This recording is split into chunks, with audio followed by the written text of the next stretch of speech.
It's time to dive beneath the surface and into the minds and hearts of your favorite celebrities and pop culture icons. Welcome to Up and Adam. Hey guys, what's up? You're watching Up and Adam. My name's Adam Newell. And for those of you who don't know me, I'm the guy bringing you guys all the weekly interviews and recaps from your favorite celebrities and pop culture influencers. But for those of you who do know me, you know that that's not why we're always here, right? Guys, if you haven't already, go ahead, smash that like button, subscribe to my channel, and hit that notification bell because, well, you don't want to miss anything we have coming up. And with that, let's jump right in. Okay, guys, so we all saw this past week, The Housewife and the Hustler, and oof, this was an interesting documentary. I do have to applaud ABC though, because if you haven't seen it, I know a lot of people were like, well, I'm in the UK or I don't have Hulu. If you haven't seen it, just to sum it up, it really gave a voice to the victims. It let us hear from the victims and know their side of the story as to exactly how they were treated by the Girardi-Keese firm, by Thomas Girardi himself, and how they feel about Erika Girardi. Now, Andy Cohen has recently spoken up about the documentary and pretty much Erika's future on the show. Not only did he do that, but he sort of shaded a little bit Danielle Staub and Dana Wilkie. Danielle Staub, if you're not familiar with her, I don't know why you're even watching this video, because she's one of the housewives, one of the most talked about housewives back in the day, just because of some of her reactions, her Margaret Joseph's hair pull moment, that I guess you could call it iconic table flip. I don't know what to call that, but Teresa's table flip, and so much more. Now, Dana Wilkie was one of the original Real Housewives of Beverly Hills cast members. She didn't stay around for too long, but she was on the show. So Andy Cohen, again, gave them a little bit of shade. But as far as Erika Girardi's future on the show, this is what he said. A fan called in and asked him about Erika's future on the show, and he said, honestly, I don't think the documentary will affect her future on the show. Now, a lot of people were not happy with that statement because they just can't wrap their heads around how the network is supporting Erika Girardi at this point. Well, a lot of this really focuses around Thomas Girardi. And as far as we know, right now, Erika Girardi didn't really have a part in it. So even though people are like, well, she had allegedly $20 million transferred into her account, and she's spending all the money. She's living this lavish lifestyle. She's spending the victim's money. If she didn't know, then, you know, this will have to play out in court and we'll just have to figure it out. But if she did not know, there wouldn't necessarily be a reason for the network to fire her. I know that's going to piss a lot of people off, but at the end of the day, it's just different as opposed to if she was being charged criminally for what's going on with her husband in these cases. Now, the fan also said for them as a viewer, it was the first time that they saw something that made them not want to watch the show, Real Housewives of Beverly Hills, or even Erika on the show. The fan said just because of her opulence and knowing that the money was the victim's money, stolen money from the victims, which has not been proven that she knew, felt a little bit icky. Now, again, Andy Cohen did not feel, you know, or act like he was too bothered by the comments, but he did sort of say that he's surprised that the documentary featured Danielle Staub and Dana Wilkie. And I think he was pretty much alluding to the fact that we can't give them too much credit.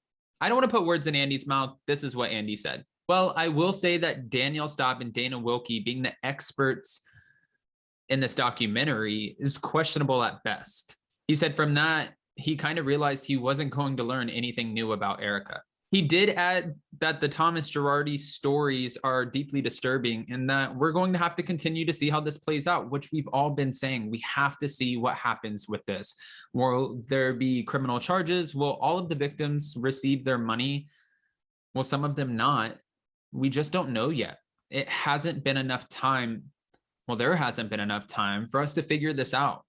But I do agree with Andy Cohen, and I think we all do, that, you know, these victims' stories and knowing what has transpired is deeply disturbing. So for that and him addressing that, I applaud him. Now, if you guys remember in the documentary, there was a man named Bias Ramadan who was one of the orphans, widows left behind. He was an orphan. His mom unfortunately passed in the plane crash. And he, as we obviously seen in the documentary, was just saying that he's been trying to email Tom Girardi for so long to figure out where his settlement is. Now, he did put out a statement, and it wasn't, I mean, it's just how he feels. I'm not going to give you an opinion on it. I'm just going to say what he said. Maybe American people like to watch some stupidly rich people get more famous and get more recognition from the public, but it's not her money to begin with. Oof. If words could cut.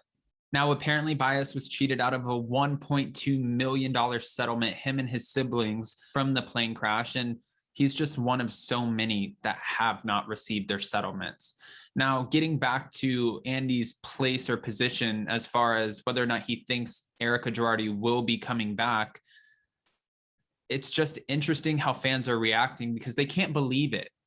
They're so quick. Everyone's so quick to crucify Erika because the documentary, it was hard to watch. I think that ABC did a great job, but it was really hard to watch Joe Ruigomez, you know, with his burns, his scars, just knowing everything that he's been through, everything he's lost, and knowing that he hasn't received his money, and just knowing that he's one of so many. Fans are like, get this woman off of our screen, because they don't want to watch her lavish lifestyle anymore because they're not buying it. Especially, there have been a few comments, you know, that Erika has said on the show, like, you know, being poor sucks and being rich is so much better. And she's made a few comments about her so-called opulent lifestyle. And now, just looking back at it, it's like, oh, almost like you're eating those words. Now, Andy Cohen is not the only one with an opinion here. Another attorney who we've heard from quite a bit regarding the Girardi cases has spoken out, saying that he feels like, Jay Edelson feels like Tom Girardi's Alzheimer's diagnosis is quote unquote crap. There are a lot of people who feel like the timeline of events that have happened ever since Tom Girardi, you know, started getting hit with these cases. His wife divorces him. All of a sudden, all of these assets are being liquidated. Then he gets a conservator. Then he finds out he's getting kicked out of his house. Then his house was allegedly burglarized. He's diagnosed. It's just questionable to a lot of fans and a lot of people who are in the legal realm. They're like, something feels like it's not right. Jay Edelson also said Erika Girardi is conning the con man. Oof. There's so many opinions regarding this. This is one of the biggest scandals in pop culture history in this moment.